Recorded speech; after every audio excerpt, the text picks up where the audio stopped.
오늘 우리가 함께 나눌 하나님의 말씀은 스가랴 11장 16절의 말씀입니다. 보라, 내가 한 목자를 이 땅에 일으키리니 그가 없어진 자를 마음에 두지 아니하며 흩어진 자를 찾지 아니하며 상한 자를 고치지 아니하며 강건한 자를 먹이지 아니하고 오히려 살찐 자의 고기를 먹으며 또 그 굽을 찢으리라. 우리는 지도자를 잘 만나야 합니다. 지도자를 잘못 만나면 고생할 수밖에 없는 것이죠.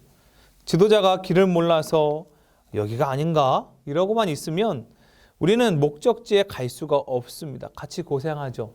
지도자의 성품이 좋지 않아서 자기 마음대로만 하는 사람이라면 그 밑에 있다가 이용만 당할 수 있습니다. 갑질에 노출되는 것이죠. 그러니 우리 삶에서 좋은 지도자를 만나는 것은 정말로 커다란 복이 아닐 수 없습니다. 그런데 본문에서는 악한 지도자, 악한 목자의 모습을 고발하고 있습니다. 그 모습을 좀 들여다보면요. 첫 번째로 없어진 자를 마음에 두지 아니한대요. 이 없어진 자는 망한 자로 번역이 가능하거든요. 세상의 횡포에 희생당하고 소외된 사람을 의미합니다. 불쌍한 사람이죠. 그런데 이 힘없고 불쌍한 자는 관심에 두지 않는다는 거예요. 지도자가. 두 번째는 흩어진 자를 찾지 않는다고 합니다.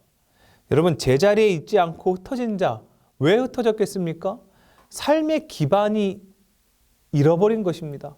내쫓겨진 사람이에요. 방황하는 사람들인 것이죠.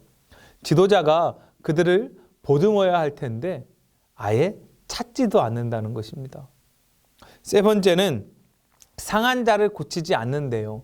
몸과 마음에 상처를 입은 자, 삶에서 실패를 경험한 자를 다시 고쳐줄 생각이 전혀 없습니다. 네 번째, 강건한 자를 먹이지 않는데요.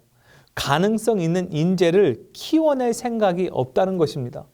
여기까지, 첫 번째부터 네 번째까지는 지도자로서의 자신의 직무를 다 감당하지 못한, 그러니까 돌봐야 할 양들을 돌보지 않는 직무유기의 잘못을 지적하고 있습니다. 그런데 이 악한 목자는 직무유기만 하는 것이 아니라 더 나아가 아주 더 악독한 모습을 보여주고 있어요. 다섯 번째, 살찐 자의 고기를 먹고 그 굽을 찢는다고 합니다. 자기의 탐욕을 채우기에 급급한 모습이죠.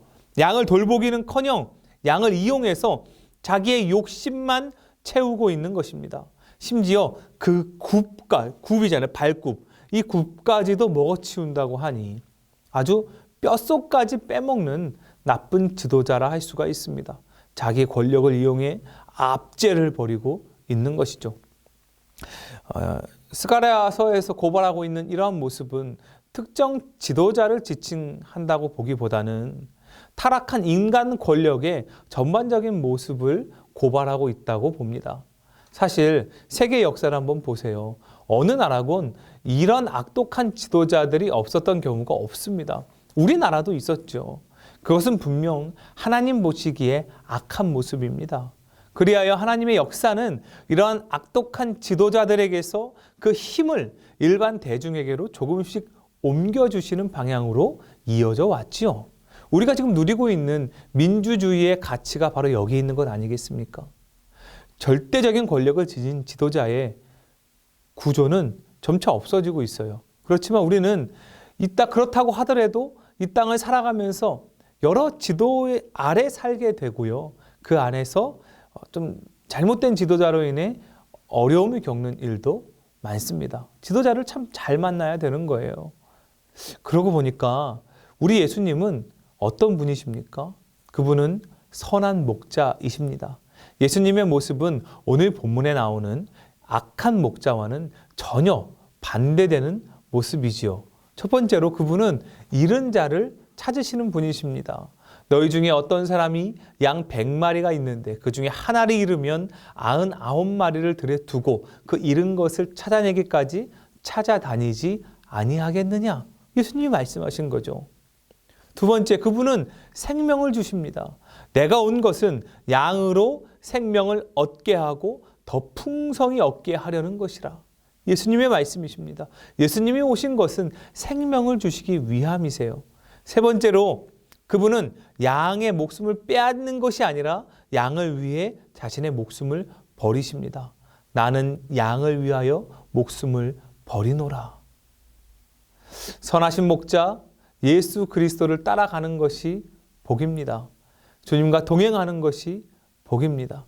주님의 지도 아래, 인도하심 아래, 그 보호하심 아래 살아가는 것이 복입니다. 우리 그 예수님을 더욱더 바라보며 더욱더 의지하며 예수님과 동행하며 나아가는 그런 모습이 되기를 바랍니다.